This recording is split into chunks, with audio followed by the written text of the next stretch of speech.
Those now watching scenes of destruction and chaos as the fighting goes on between Israeli soldiers and Hezbollah terrorists might wonder what is going on and why. The answer to that question may be as simple as Samir Kuntar. Who is Samir Kuntar? On Sabbath day, April 22, 1979, Kuntar, along with a gang of 3 other Palestinian terrorists, infiltrated Israel and broke into the Haran family's apartment and took 2 hostages, one of them a 4-year-old girl, Einat Haran. When police arrived, the terrorists murdered her father in front of her eyes. Then Samir Kuntar smashed in the little girl's head with the butt of his rifle.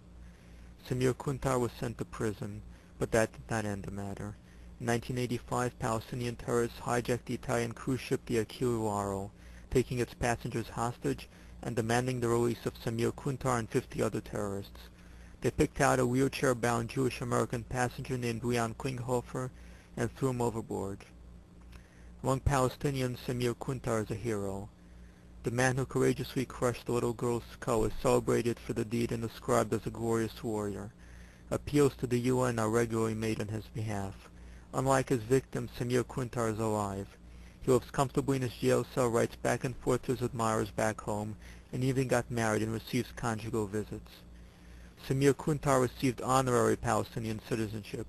An official Palestinian Authority newspaper described him as a beacon of light. Another called him an authentic role model for all Palestinians.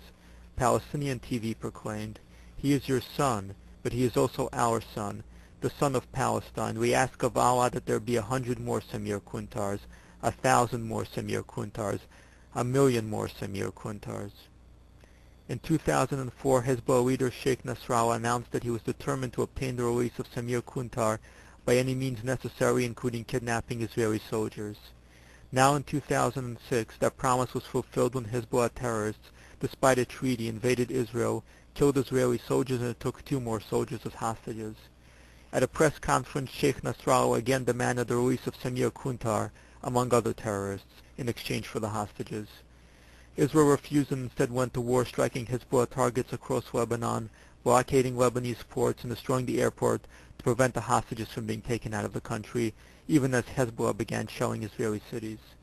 The answer to why we fight rests in Samir Kuntar, not only because he has become a pretext for Palestinian and Iranian-backed Shiite terrorism, but because Kuntar represents the values of Israel's enemies, the same values that lead them to celebrate suicide bombers who blow up buses, college cafeterias, and pizzerias as glorious heroes.